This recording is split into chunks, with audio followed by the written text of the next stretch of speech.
എല്ലാവർക്കും നമസ്കാരം. പുതിയൊരു വീഡിയോയിലേക്ക് സ്വാഗതം. വളരെ സന്തോഷം നൽകുന്ന വാർത്ത അറിയിപ്പ് എത്തിയിരിക്കുകയാണ്. 3200 രൂപ ക്ഷേമ പെൻഷൻ വിതരണം എന്നാണ് എന്നുള്ള സംബന്ധിച്ചുള്ള വിശദമായിട്ടുള്ള അറിയിപ്പ് 19-ാം തീയതി, അതായത് ഡിസംബർ മാസം 19-ാം തീയതി കൂടി ഇതിന് നടപടി തുടങ്ങുന്നു. ഇത് സംബന്ധിച്ചുള്ള വിശദമായിട്ടുള്ള അറിയിപ്പ് നോക്കാം. എല്ലാവരും വീഡിയോ പൂർണ്ണമായും കാണുക, വീഡിയോ ലൈക്ക് ചെയ്യുക, ചാനൽ സബ്സ്ക്രൈബ് ചെയ്യുക. ഫേസ്ബുക്ക് വഴി വീഡിയോ കാണുന്നവർ തീർച്ചയായും ഫേസ്ബുക്ക് പേജ് കൂടി ഫോളോ ചെയ്യുക. വീഡിയോ പരമാവധി ഷെയർ ചെയ്ത് മറ്റുള്ള ആളുകളിലേക്ക് എത്തിക്കുക. പെൻഷൻ കമ്പനിയുടെ പേരിൽ എടുത്ത വായ്പകളുടെ പേരിൽ സംസ്ഥാന സർക്കാരിന്റെ കടമെടുപ്പ് പരിധിയിൽ നിന്ന് ഈ വർഷം 3140 കോടി രൂപ വെട്ടിക്കുറച്ച കേന്ദ്ര സർക്കാർ നടപടി ഒരു വർഷത്തേക്ക് നീട്ടിയിരിക്കുകയാണ്. ഇതോടെ ഇത്രയും തുക കൂടി മാർച്ചിന് മുമ്പ് സംസ്ഥാനത്തിന് കടമെടുക്കാനാകും എന്നുള്ള വളരെ പ്രധാനപ്പെട്ട ഒരു റിപ്പോർട്ടാണ് ഇപ്പോൾ എത്തിയിരിക്കുന്നത്.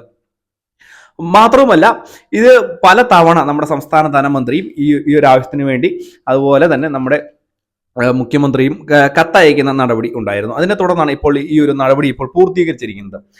അതിഗുരുതരമായ ധനപ്രതിസന്ധിയിൽ അകപ്പെട്ടിരിക്കുന്ന സർക്കാരിന് ഒരു താൽക്കാലിക ആശ്വാസമായിട്ട് ഈ ഒരു നടപടി മാറിയിരിക്കുകയാണ്. അനുവദിച്ച തുകയിൽ നിന്നും 2000 കോടി രൂപ ഈ മാസം 19-ാം തീയതി കടമെടുക്കാൻ പോവുകയാണ്. അത് എന്തിനാണ് എന്ന് ചോദിച്ചു കഴിഞ്ഞാൽ ക്ഷേമ പെൻഷൻ തുകയുടെ വിതരണത്തിന് വേണ്ടിയാണ് എന്നുള്ള റിപ്പോർട്ടുകൾ ഏറ്റവും ഔദ്യോഗികമായിട്ട് തന്നെ എത്തുകയാണ്. ക്രിസ്മസ് കണക്കിലെടുത്ത് 2 മാസത്തെ ക്ഷേമ പെൻഷൻ തുക വിതരണം ചെയ്യുന്നതിന് വേണ്ടിയാണ് ഈ ഒരു 2000 കോടി രൂപ കടമെടുക്കുന്നത്. 2022-23 മുതൽ 2024-25 വരെ 3 വർഷങ്ങളിലായി 3140 കോടി രൂപ വീതം കടമെടുപ്പ് പരിധിയിൽ നിന്നും വെട്ടിക്കുറയ്ക്കാനാണ് കേന്ദ്രം തീരുമാനിച്ചിരിക്കുന്നത്. ഇതുതന്നെയായാലും ക്ഷേമ പെൻഷൻ തുകയുമായി ബന്ധപ്പെട്ട് വളരെ ആശ്വാസം നൽകുന്ന ഒരു റിപ്പോർട്ട് തന്നെയാണ് ഇപ്പോൾ സംസ്ഥാന സർക്കാരിന്റെ ഭാഗത്ത് നിന്ന് പുറത്തുവിട്ടിരിക്കുന്നത്. കടമെടുക്കാനുള്ള തുക ഈ മാസം 19-ാം തീയതിയോടുകൂടി തന്നെ കടമെടുക്കും. അതിനുശേഷം ക്ഷേമ പെൻഷൻ തുക 2 മാസത്തെ നിങ്ങളുടെ എല്ലാവരുടെയും ബാങ്ക് അക്കൗണ്ടുകളിലേക്ക് ഒറ്റ തവണയായി എത്തും എന്നുള്ള ഔദ്യോഗികമായിട്ടുള്ള റിപ്പോർട്ടുകളാണ് വരുന്നത്. ആദ്യം ബാങ്ക് അക്കൗണ്ടുകളിലേക്ക് ആയിരിക്കില്ല, ഒരുപക്ഷെ കൈകളിലേക്ക് എത്തി വിതരണം ചെയ്യുന്ന രീതിയായിരിക്കും ആദ്യം തന്നെ അവലംബിക്കുക.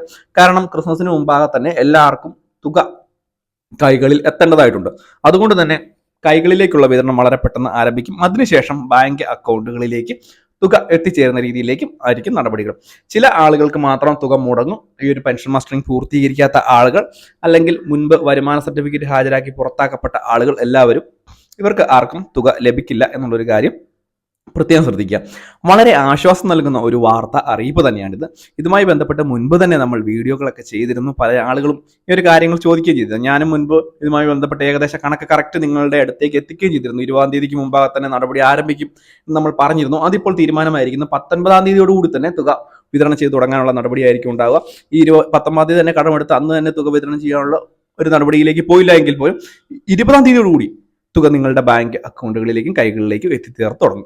അപ്പോൾ എന്ത് തന്നെയായാലും വളരെ ആശ്വാസം നൽകുന്ന വാർത്ത അറിയിപ്പ് എത്തിയിരിക്കുന്നു. വളരെ സന്തോഷം നൽകുന്ന ഒരു അറിയിപ്പ് തന്നെയാണിത്.